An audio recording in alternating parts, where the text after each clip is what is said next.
Monching. Rochelle. So, si Monching, ano na siya? Patawag ko naman kanina.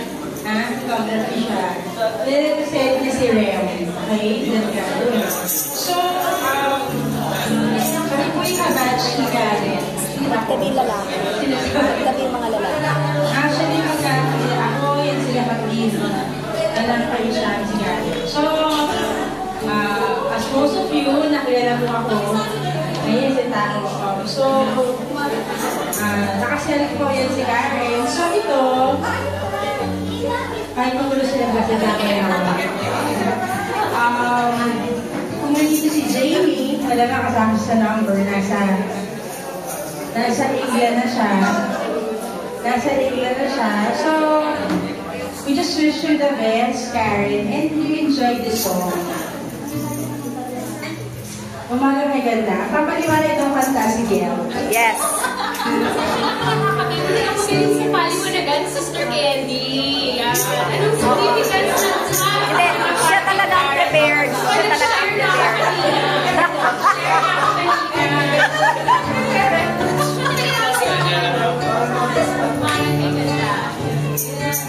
Umagang kayo ganda, hindi kasi sabihin kasi, no matter what, next day, may umaga, talagang maganda. Kasi the start, it's a sign of a new day, a new beginning. Diba? Yun eh. Ate Candy, please introduce one by one the batchmates. Okay. Batchmates? Yes. Okay. Starting with... May nakalusot na isa. Nainggit ako. Okay, starting of course with the videographer. Actually, she's not our batchmate. She's a highest batch. Highest batch of all, Ate Miley. Okay? And then we have MM, na talagang kabatch talaga ni Karen. Diba? And we have Manay. Nakabatch ba kayo? Hindi. Diyos ko, violent na hindi. Oo nga. Kasi si MM and si Karen, yan talaga magkakabatch, no? Payag ka doon, ha? Saka si Ann. I think si Ann, no? Pagkakasama kayo? Okay. Si Rosette, hindi talaga sila.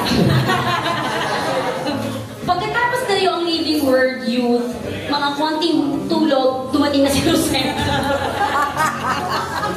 Yun ang totoo.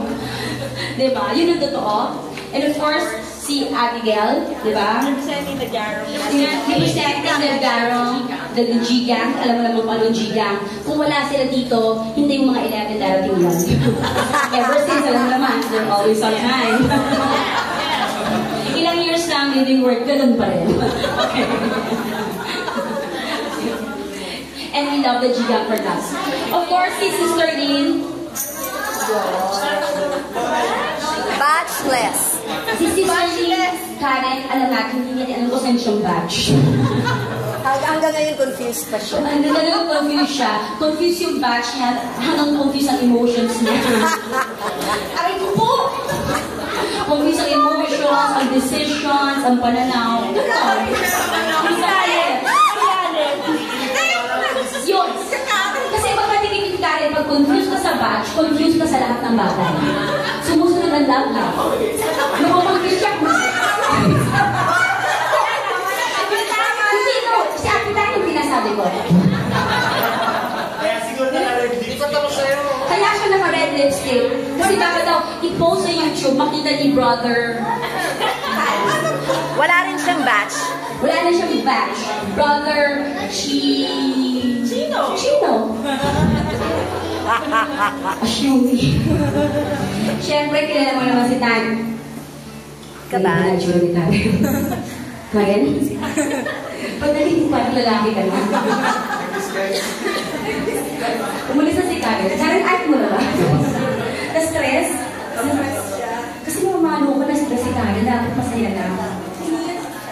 Si Karen. Si Danny, of course, asawa ni Rosette.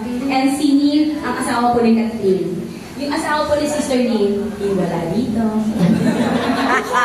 Ay, syempre po, si Chad po. Asawa ni Manay. So, living world magkakasawa lahat.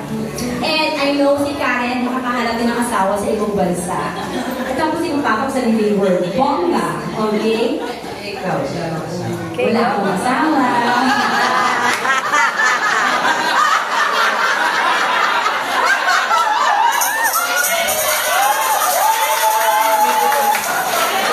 Walang nakakahilig sa akin na ganyan. Sinali na. Malit ka.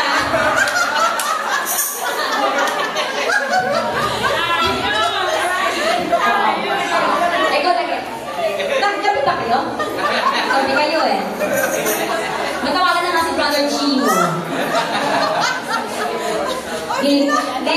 Etong kantang to ay para maalala mo na kahit malayo ka, in spirit magkasama tayo. And no matter what, because we are in one family, because we have one Father.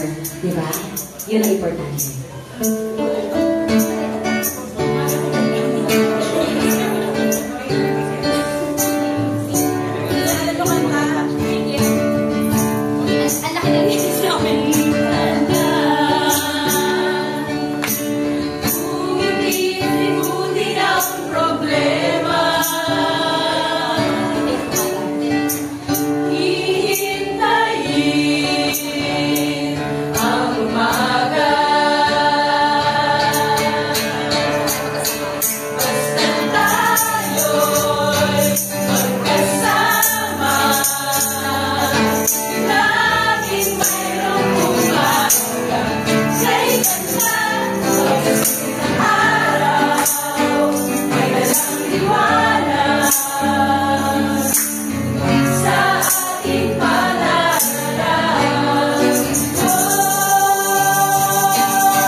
Hindi niya alam, ano?